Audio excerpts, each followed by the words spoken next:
Une méditation tirée du livre Maranatha, Le Seigneur vient d'Ellen White, 15 janvier. Exalté Christ. Je suis le rejeton et la postérité de David, l'étoile brillante du matin. Apocalypse 22, verset 16.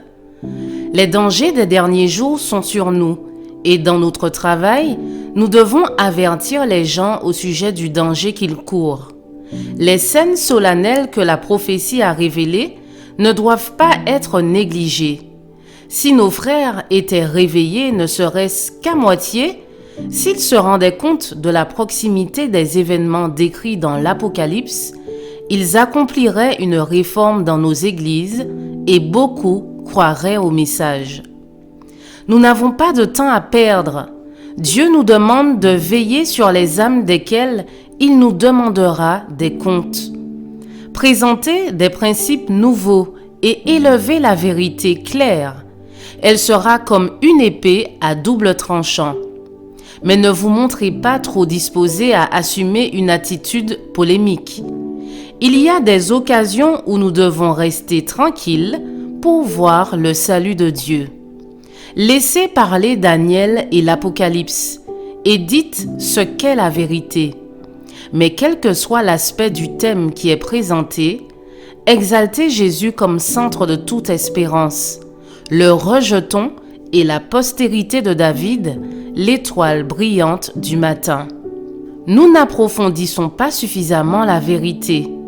À tout croyant de la vérité présente, il sera exigé à un certain moment de donner raison de l'espérance qui est en lui.